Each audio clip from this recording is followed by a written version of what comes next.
Hi, welcome to our channel Mutton Cuisine. On our channel we aim to show you simple Anglo-Indian, East Indian and Goan cuisine that you can make in the comfort of your own home. Today's episode is an amazing Mutton Xacutti. The warmth, the spices, the different flavors all come through to provide an amazing dish for you to serve to your family at any given time. Now today in the Mutton Xacutti there's going to be two sets of ingredients that we're going to use. First, we're going to show you the ingredients for our dry roast. Here we have some desiccated coconut, we have tomatoes, we have garlic, we have ginger, we have garam masala, we have onion, and we have red Kashmiri chilies and turmeric powder. Now, so the second half of our dish is going to be the curry. Now the curry is going to consist of simply the onions, half of our tomatoes that we're also using in our dry roast. We got some bay leaves that's going to go into our curry, some oil to fry everything, and of course salt to taste. Now I know I said to you we were dry roasting these ingredients, but that was a little bit of a lie. I'm actually going to use a little bit of oil because I am going to be adding in whole garlic and ginger. So I'm going to go ahead and start. I'm going to add in my ginger, my garlic, my red Kashmiri chilies, turmeric, my onion. Now I'm going to throw in my coconut here, and I'm going to wait for this to come to a nice dark brown, or nice light toasted brown, depending on how rich of a flavor you want. So I'm just going to go ahead and saute this.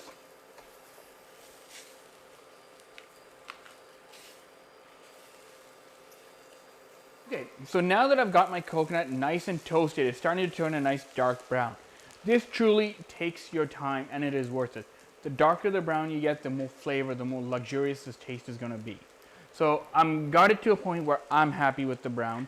You can go ahead and make it darker, you can make it lighter if you're in a quick rush, but I would suggest at least to this level. So I'm going to add in here my garam masala. I'm going to turn it around, stir it around, give it a quick fry. Now once again, adding in more spices like that, you can really start to smell the warmth coming through. Okay, so this is all ready. Now you're going to ask, why am I putting in the tomatoes? For me, I'm putting in the tomatoes, or at least half of them here, to actually help me when I blend this masala down. It's going to make it easier when I'm putting it in the blender, to give it some liquid to make our blenders just work easier. Okay, so now I've gone ahead and I've ground all my spices and everything together, and I've got a nice masala here. Now you're also going to be asking, why haven't you cleaned your pan, Roger? Well, because all of that stuff at the bottom, that's flavor. You want to leave it there when you cook and make your curry. So let's go ahead and get that started. I'm going to throw in a little bit of oil here. Then I'm going to wait for it to come up to a boil. It looks good. And I'm going to throw in my bay leaves. It's going to take a minute here for the bay leaves to start to cook through. Just want to get them tossed around. Give it a second. Okay. So you can start to scrape off a little bit of that fond on the bottom. That's all flavor that's going to really help your dish when you add everything in together. All right. So now I got that in there. I'm going to throw in my onions. And I'm going to start to saute these down as well. Now you can see the onions are starting to pick up all that flavor, all that color.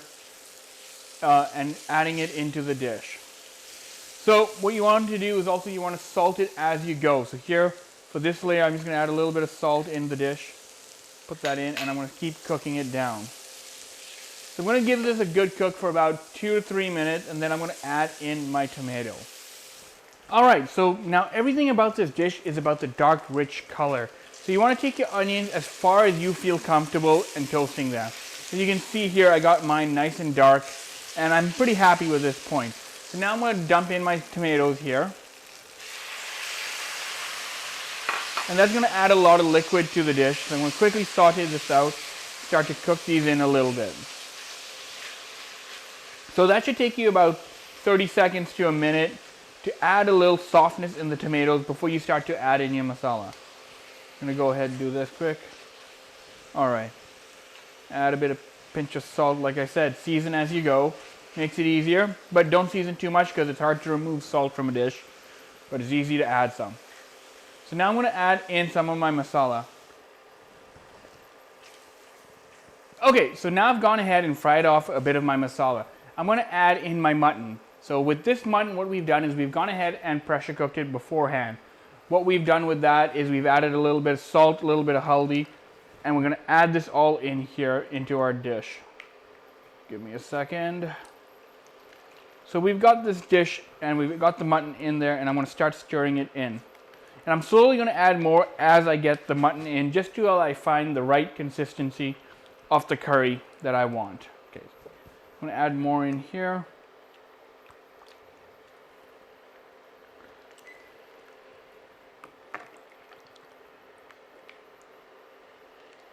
So now I've gone ahead and added the rest of my mutton into the dish. I used a bit of the stock that came from pressure cooking the meat and added it into my dish. Now if you don't pressure cook your meat and you want to add in raw mutton to cook, that's fine. Just add a little bit of stock as you go.